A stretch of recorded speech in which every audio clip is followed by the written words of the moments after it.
muchachos, vamos a iniciar. Buenos días, gracias por conectarse. Vamos a empezar la sesión del día de hoy. Vamos a realizar vamos a continuar con lo que empezamos a ver ayer. Vamos a hacer un ejercicio adicional y vamos a ver el siguiente tema que son aparatos de medición. Antes de iniciar, muchachos, con la sesión, ¿alguien tiene alguna pregunta, algún comentario que hacer? ¿Algo que quieran expresar, por favor? Los escuchamos.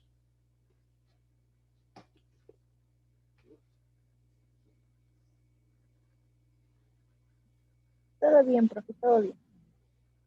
Gracias, Jennifer. Vamos entonces a empezar, si no hay más comentarios.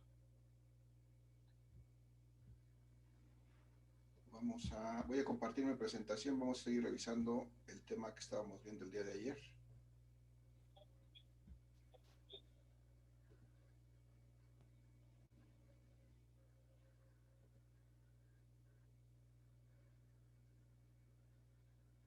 Y el día de ayer empezamos a revisar este tema que era, se llama momento magnético. Veíamos que si teníamos una espira dentro de un campo magnético, una espira de conductor eléctrico, desde luego, dentro de un campo magnético, y hacíamos circular una corriente eléctrica sobre ese conductor, sobre esa espira, lográbamos que se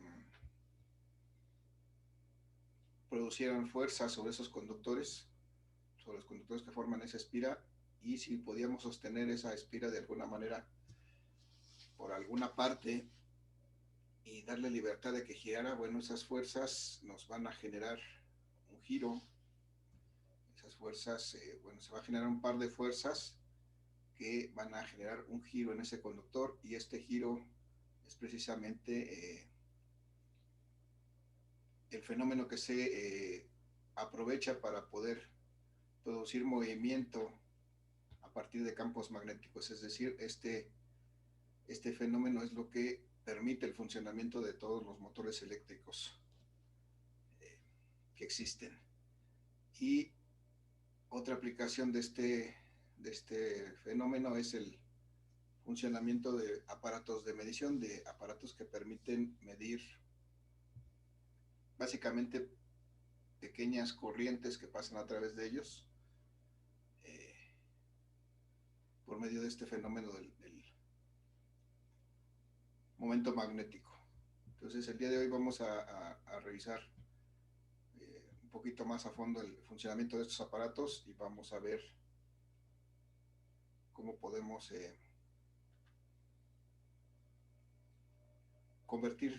hacer que estos aparatos midan otras cantidades eléctricas además de la corriente, o la misma corriente pero en magnitudes mayores. Bien, entonces veíamos aquí la teoría para determinar la ecuación que nos permite calcular el momento magnético de una espira en este primer caso y de una bobina en el segundo caso, la ecuación de abajo. Y veíamos que ese momento magnético pues depende de varios elementos. En primera instancia, para una espira solamente depende de la intensidad de campo magnético en la que se encuentra esa espira, la corriente que esté circulando por esa espira, y el área que formen esa espira, dependiendo de su geometría, dependiendo de la forma que tenga, ya sea un rectángulo, un cuadrado, puede ser un círculo. Entonces, el área que forma esa espira es la que también se debe tomar en cuenta para calcular el momento magnético de esa espira, es decir, el giro o la intención de giro que se produce cuando circula una corriente eléctrica a través de ese conductor. Y además hay que meter este factor que es el seno del ángulo, y recordar que ese ángulo es el que forman precisamente el campo magnético, que es un vector y tiene una dirección, y un vector que se genera perpendicular a la superficie que forma la espira y que le llamamos el vector área. Entonces el ángulo entre ese vector área y este vector campo magnético es precisamente el que vamos a colocar en este último elemento de la ecuación. Y si el caso es que no se trata de una espira, sino se trata de una bobina que simplemente es un conjunto de espiras, pues tenemos que agregar el término del número de espiras que conforman esa bobina y de esa manera podemos determinar este campo magnético. Entonces, ahí están las dos expresiones para una bobina y para una espira. Hicimos el día de ayer un ejercicio con esta ecuación para una bobina de 200 espiras en un campo magnético de cierta magnitud y encontramos finalmente el campo magnético, perdón, el momento magnético de esta bobina. El día de hoy vamos a hacer un segundo ejercicio, igual de simple. En este caso me dice que se trata de una bobina circular de 7 centímetros de diámetro y 24 espiras. Dice que por una bobina circular de 7 centímetros de diámetro y 24 espiras circula una corriente de 0.75 amperes. Entonces, de intensidad, calcule la magnitud de su momento magnético si se encuentra dentro de un campo magnético de 2 teslas. Entonces necesitamos representar primero esto de un esquema, aunque no dudo que alguien quisiera directamente irse a representar a meter los datos a la ecuación. Les recomiendo siempre, muchachos, siempre, que antes de intentar meter los datos a la ecuación, representen en un esquema, porque pudiera ser que hay alguna situación que no estemos tomando en cuenta, y a la hora de esquematizarlo pues nos va a facilitar identificar exactamente los datos y qué es lo que estamos resolviendo. Entonces voy a representar esta bobina de forma circular con espiras circulares. Bueno, se supone que son círculos que tienen una forma circular, aunque me quedo aquí medio ahuevada esta bobina, y voy a poner aquí los datos que conozco para poder ir resolviendo. Entonces sé que es una bobina de 24 espiras, o sea, aquí tiene un número de espiras igual a 24, y además tiene 7 centímetros de diámetro. O sea, esto es si es una circunferencia, aquí tiene como diámetro 7 centímetros.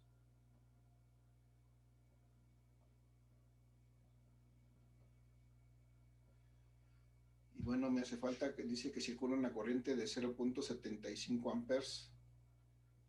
Voy a poner aquí la indicación de que aquí hay una corriente entrando en esta bobina, y esta corriente eléctrica es de 0.75 amperes. ¿Está? Y lo único que me hace falta representar es un campo magnético de 2 teslas. La pregunta es, ¿cómo podría yo representar ese campo magnético de 2 teslas aquí, muchachos? ¿Alguna idea cómo podría representar este campo magnético de 2 teslas?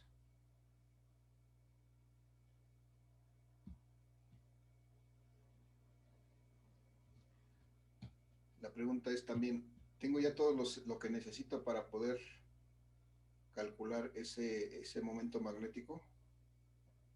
¿Alguien me puede recordar cómo calculo el momento magnético en este caso para una bobina? ¿A qué es igual?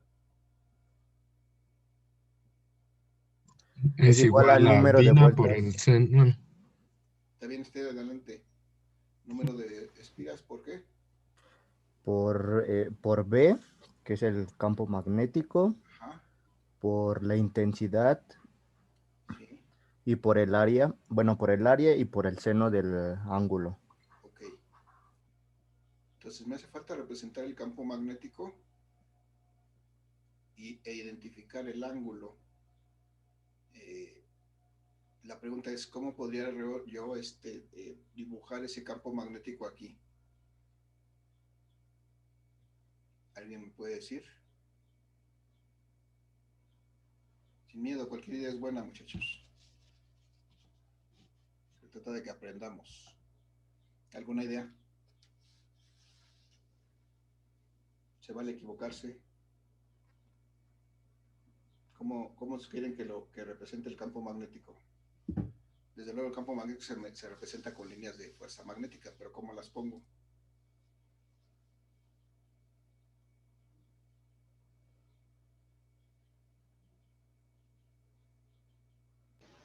Verticales. ¿Cómo, perdón? Verticales. Verticales. Bueno, pudiéramos poner las verticales sin problema. Como no me dice cuál es la dirección del campo magnético, pues yo las puedo poner como sea. Nada más hay que, pues en algún momento ver. En el problema anterior nos decía un ángulo con respecto a las líneas, y entonces en base a eso trazamos las líneas de campo magnético. En este caso no nos dice, y pues ya nos sugirieron que las representemos de manera vertical. Ok, está bien, se puede. En este caso aquí está este campo magnético, y este campo magnético tiene esa dirección y tiene una magnitud de 2 teslas. Entonces ya está. Y bueno, lo que quiero aquí es preguntar, muchachos, si ¿cómo se llama? Si en este caso no me dicen cuál es la inclinación de la bobina con respecto al campo, o de su vector área con respecto al campo, no me están dando manera de calcular este ángulo, o no me están dando el dato de este ángulo,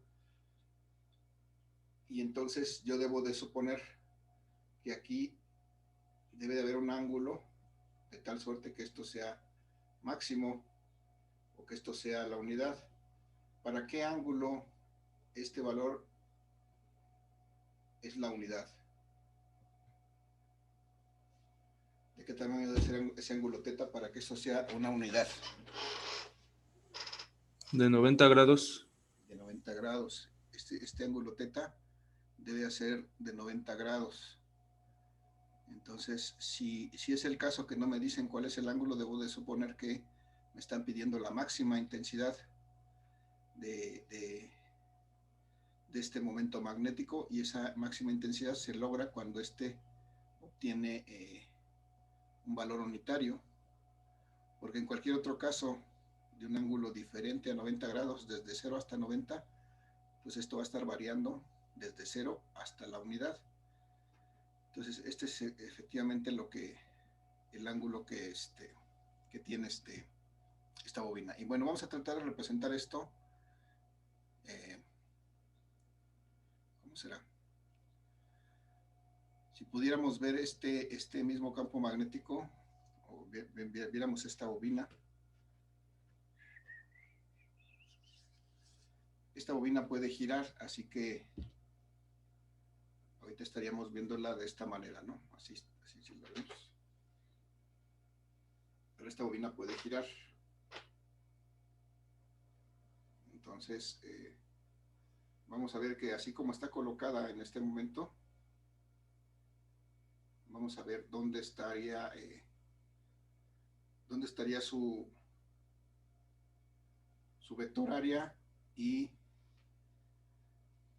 qué ángulo formaría en este momento, así como está dibujada con respecto a este campo magnético. La pregunta, muchachos, ¿cómo podría dibujar ese vector área si tengo ahí, en este caso, esta bobina? Ese vector área es un vector perpendicular al área que forma esta bobina, a esta área que está aquí. ¿Hacia dónde tendría que dibujar este vector área? ¿Alguna idea? Hacia afuera de la pantalla.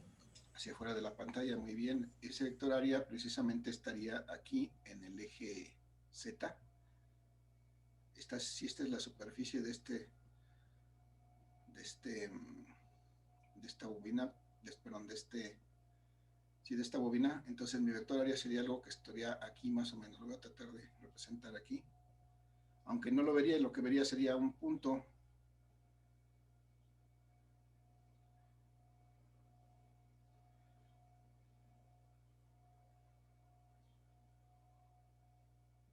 estaría mi vector área. Y de esa manera, este vector área con el vector campo magnético, bueno, voy a prolongarlo un poquito. Formaría un ángulo aquí con este, así en esa posición que está exactamente un ángulo de 90 grados. No sé si lo ven, serían mis líneas de campo magnético. Y aquí estaría el vector área saliendo de la pantalla. Entonces así estarían formando un ángulo de 90 grados. Y en esa posición podríamos tener el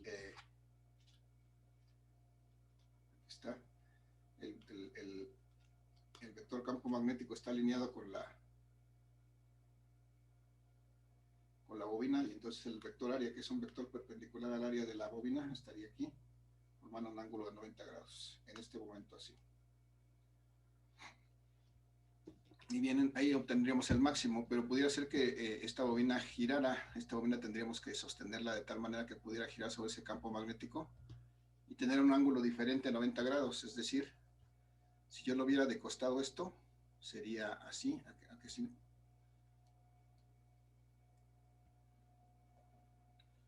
Estaría viendo esto.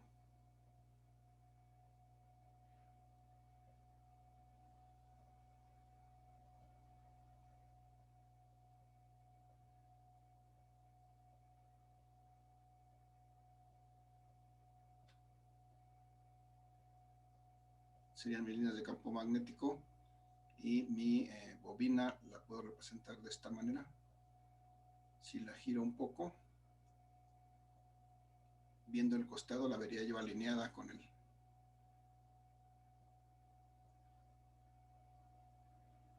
campo magnético, y entonces aquí estaría su vector área,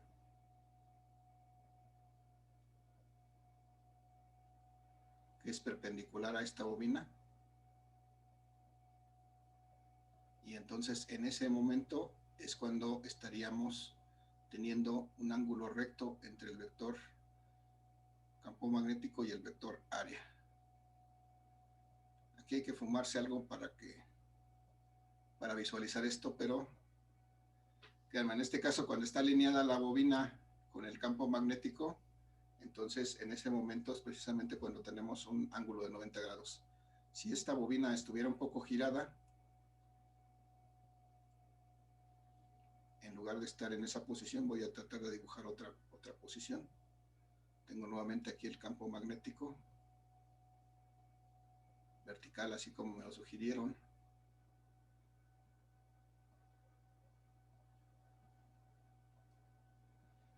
Pero la bobina con cierto giro la tendría que representar de esta manera.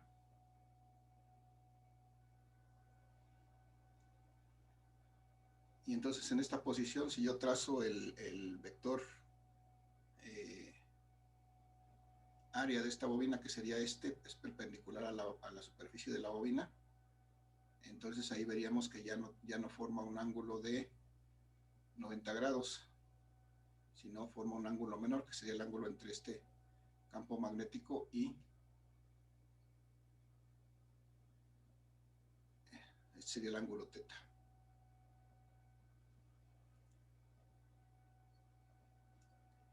Bien, todo esto nada más para indicarles, muchachos, que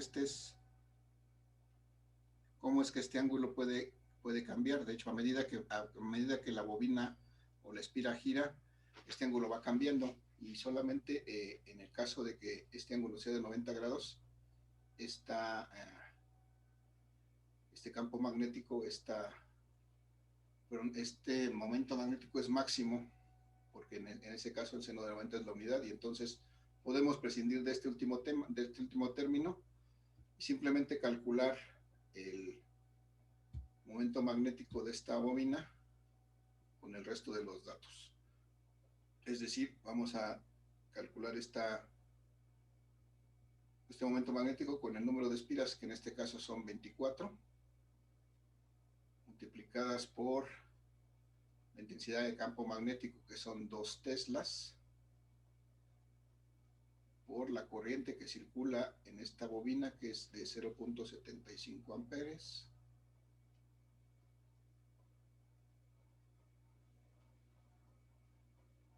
Y por el área, muchachos, el área de esta bobina es un círculo que tiene 7 centímetros de diámetro. ¿Cómo puedo calcular el área de este círculo? ¿A qué será igual?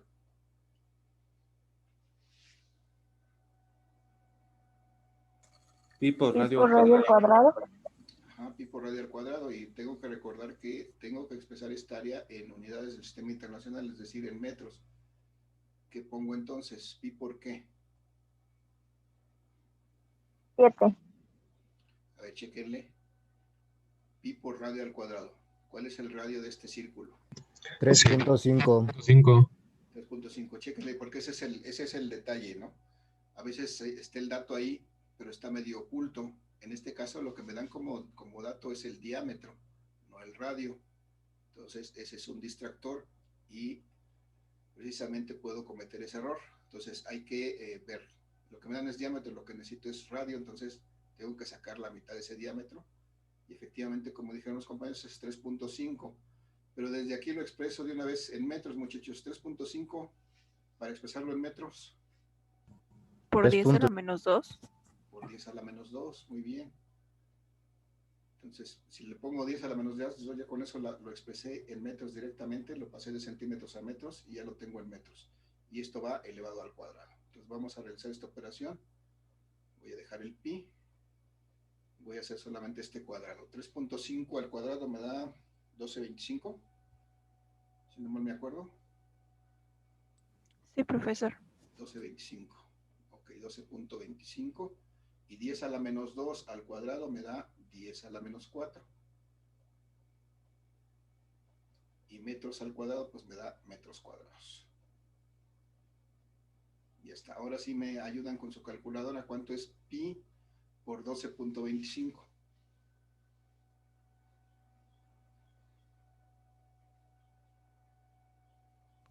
Da 38.48. Gracias, 38.48.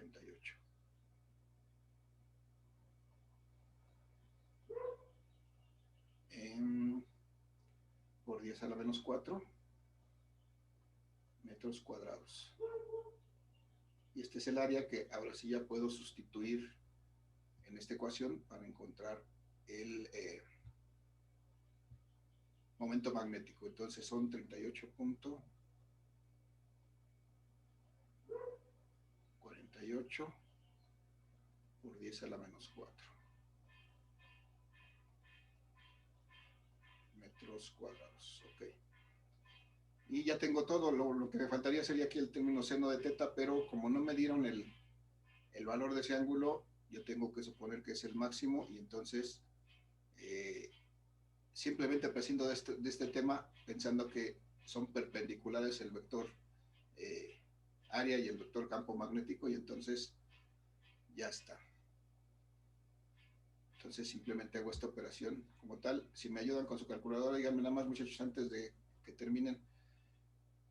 24 por 2 por 0.75 por 38.34. Vamos a dejar todavía el exponente aquí. 24 por 2 por 0.75 por 38.48.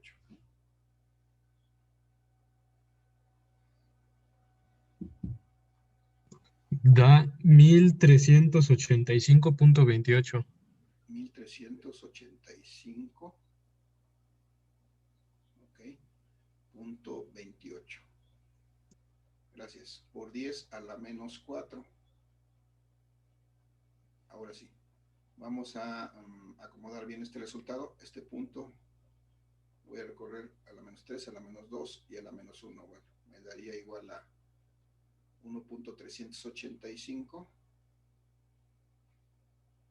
Más o menos, si ustedes lo meten a su calculadora y les da en notación científica, esto es lo que van a obtener.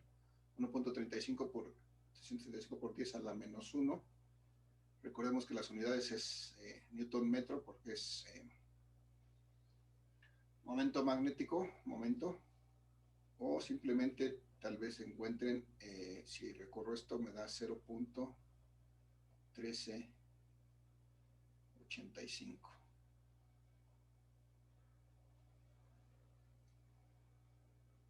Newton metro como la magnitud de este momento magnético, por donde describe aquí el trabajo. Bueno, está. Y bueno, de esa manera determinamos, muchachos, este campo magnético, este momento magnético, perdón, de una espira circular de 7 centímetros de radio,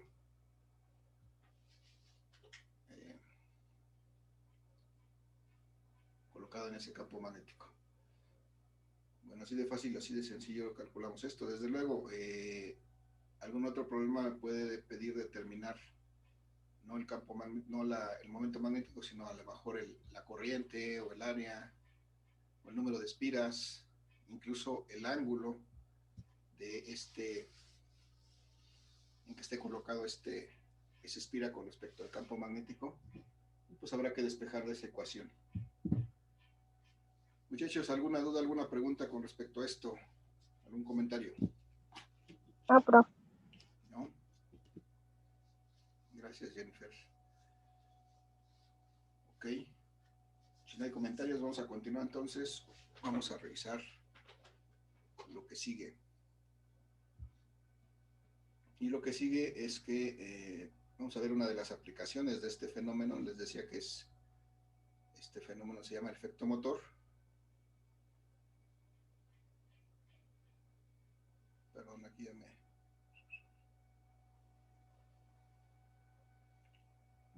voy a dejar de compartir un momento. Aquí se me perdió una lámina. Déjenme ver si la recupero para que la podamos visualizar. Voy a dejar de compartir un momento. Voy a revisar qué pasó con esto.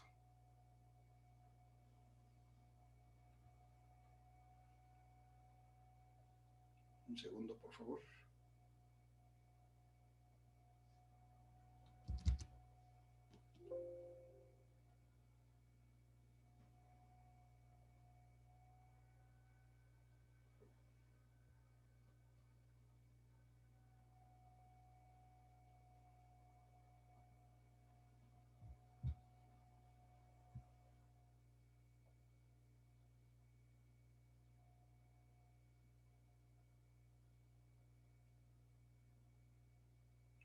Tengo ahí un mensaje en el chat, me dicen que la compañera está trabajando, no hay problema que ponga ahí la próxima reunión que asista, que ponga su justificación sin problema.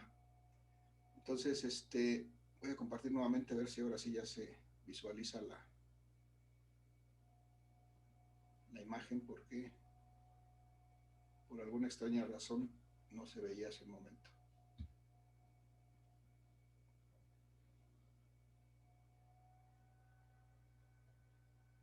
Ya está, ahora sí. Entonces aquí tenemos, muchachos, perdón, ya me pasé la otra. Aquí tenemos una aplicación de este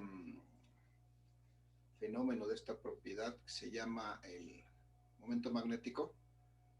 Y decíamos que una de las aplicaciones precisamente de este momento magnético es utilizar ese efecto en la fabricación de instrumentos de medición. En esta primera lámina del lado izquierdo tenemos el esquema de un instrumento de medición que se llama un galvanómetro de Arsonval, que es pues una persona que es la que lo fabricó, y se le nombró de acuerdo al nombre de esta persona. Y vemos que se trata de un imán de herradura que tiene sus polos norte y sur, y entonces este imán de herradura lo que hace es generar un campo magnético entre sus polos, como todos. Y este campo magnético, en medio de este campo magnético se coloca una bobina de un conductor eléctrico que está devanada, está enrollada sobre un cilindro. En este caso me dice un cilindro de hierro dulce. Un cilindro de hierro dulce es un material ferromagnético que ayuda a concentrar las líneas de campo magnético, y entonces se puede lograr un mayor efecto de esos campos magnéticos. Lo que hace entonces esta bobina es que al hacer circular una corriente por esta bobina está sostenida de alguna manera sobre un resorte que le permite girar, le permite tener un cierto movimiento giratorio en relación a ese eje. Y en el otro extremo de de este núcleo está colocado un espejo que refleja una luz, no está marcada la luz, no está simbolizada un haz de luz, que tal vez por aquí tendríamos una lamparita que le hiciera incidir un rayo de luz y que a la hora que refleja en este espejo, pues va a mover. Voy a tratar de dibujar aquí. Aquí estaría incidiendo ese espejo sobre una escala, graduada, de tal suerte que dependiendo de la cantidad de corriente que esté circulando por esa bobina, pues este punto de luz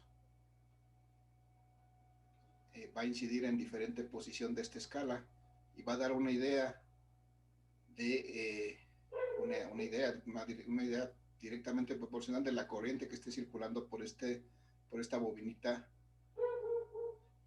que forma que está enrollada sobre este núcleo de hierro. Entonces, de esta manera, muchachos, este efecto del campo magnético, cuando circula esta corriente a través de esa bobina, interactúa con el campo magnético de los polos del imán, pues entonces hay una intención de giro, un giro de esa bobina, y consecuentemente el punto marcado en esta escala por esta luz se va a estar moviendo proporcionalmente a la intensidad de corriente que esté circulando por esta bobina. Y de esa manera pues nos puede indicar pues la cantidad de corriente que está circulando precisamente hasta alrededor de esa bobina. Desde luego necesita hacerse una escala adecuada para que esto dé una lectura real. Y entonces me dice que este galvanómetro me sirve para medir pequeñas corrientes. Esa es su característica, medir pequeñas corrientes muy pequeñas, y su funcionamiento se basa en el principio motor, que es lo que estábamos hablando, este fenómeno del momento magnético. Ese es el principio motor. Entonces aquí están las dos ecuaciones que podemos utilizar para poder determinar este momento magnético de una bobina, en este caso, de una bobina que está colocada dentro de un campo magnético. Aquí ya están ordenados los términos de una manera que es más fácil recordar esta expresión. Si yo me acuerdo que si quiero calcular el momento magnético, me debo acordar que es el vina seno de teta o el vina coseno de teta, pero tengo aquí la misma expresión con dos funciones trigonométricas, el seno y el coseno. Aquí hay una cosa que debo distinguir. Hemos estado manejando el seno, y el seno lo vamos a utilizar cuando el dato que sea, cuando el dato que tengamos sea el ángulo entre el vector campo magnético y el vector área.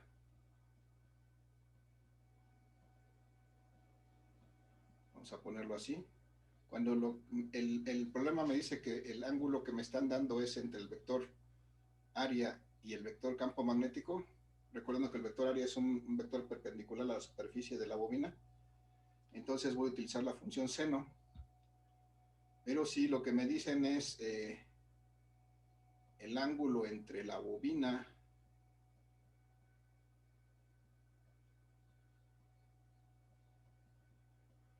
y el vector campo magnético, entonces lo que voy a utilizar es la función coseno.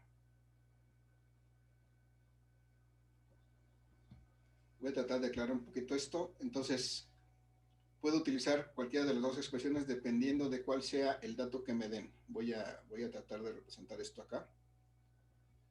Si tengo mis líneas de campo magnético, estas me dan la dirección del campo magnético.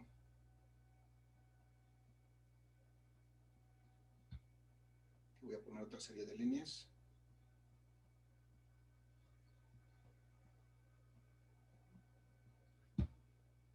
Y si para la misma bobina, por ejemplo, voy a ponerla de alguna manera con una cierta inclinación con respecto a este campo, y voy a poner la misma aquí. Entonces,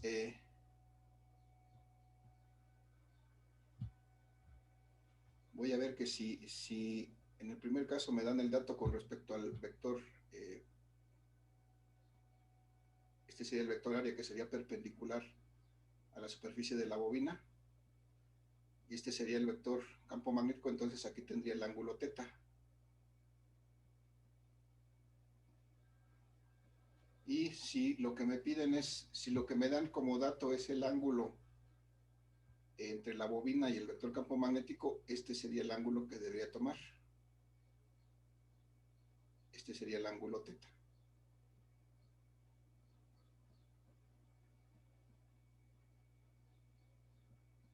¿Sí notamos la diferencia, muchachos? Muchachos. ¿Alguien que me confirme si me escuchan? Sí, profesor. ¿Sí? Ok, ya se va a acabar la sesión, muchachos. Nos vemos. Vamos a la pausa de 2 minutos y nos reconectamos, por favor. Los espero en 2 minutos más para continuar con este tema.